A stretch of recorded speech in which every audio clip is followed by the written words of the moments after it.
Fight Night Grasso vs. Shevchenko 2. First things first, after the last card I've noted that with how much more I know the headliners, I might not be giving the matchups the attention they deserve and am correcting on that.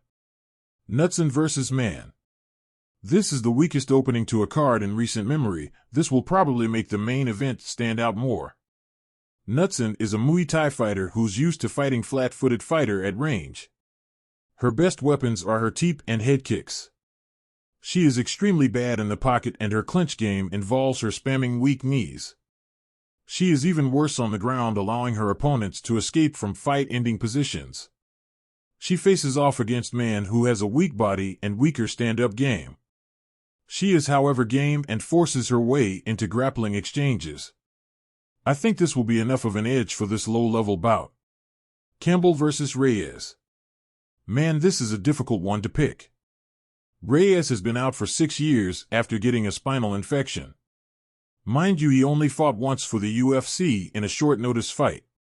While I feel for the guy, I don't think his grappling heavy game will be enough to see off the heavy-handed Campbell. Jasudavicius vs. Cortez. Jasudavicius seems like she ran out of skill points to round off her game.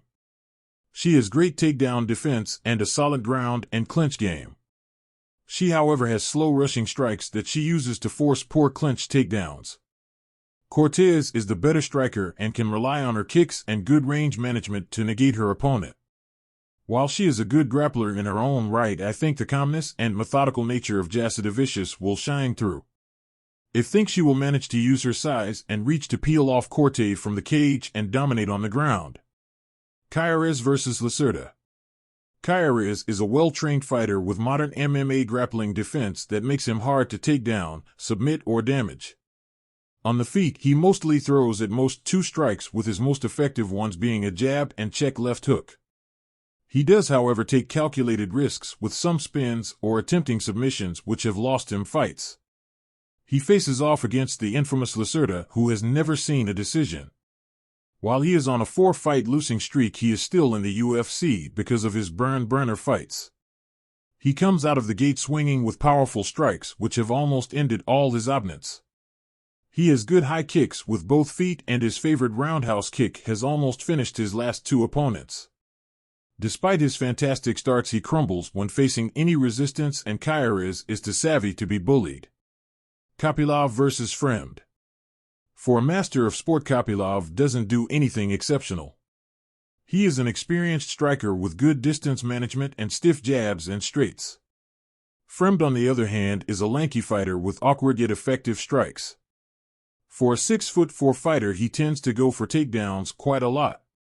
While both fighters can take each other down, I'll put my trust in the 4-time hand-to-hand combat champion Kopylov. Godinez vs. Reyes.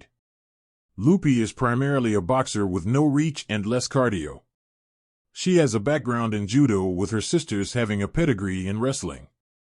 The UFC have handed her an easy matchup against Reyes, who is light on her feet but terrible on the ground.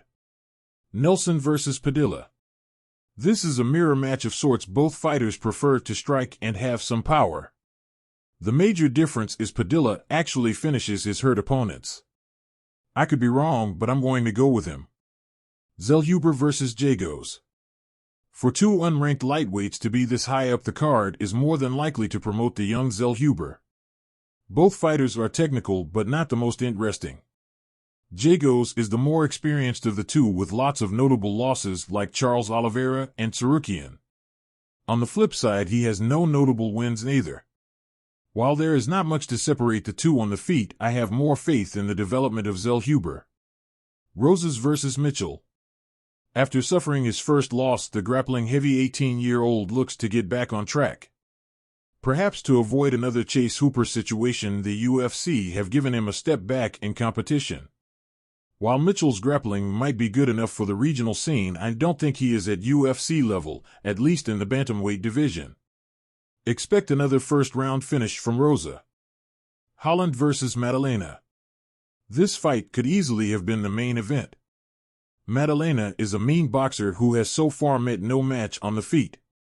Once he has his opponents on the cage, it has usually ended in a quick finish.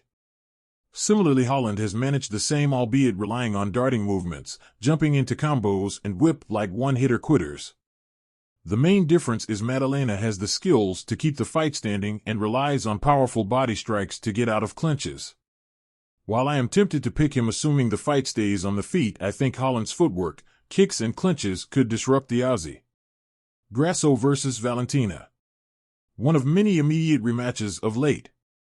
Grasso won the belt by utilizing her speed and boxing advantage to stun Valentina. Furthermore, her committing to southpaw for majority of the fight negated most of Valentina's offense. It may be wishful thinking, but I don't think the former champ expected such a tough fight, especially Grasso's physicality in the grappling exchanges. Having said all that, Valentina throwing first and down the middle allowed her to re-establish her range and find counters. She was able to better handle combos after her adjustments, but was still getting hit too much. While exiting the clinch, she never capitalized, often throwing missing kicks. Even though rematches don't tend to go well for former champions, I think Valentina has more room for adjustments in their second outing.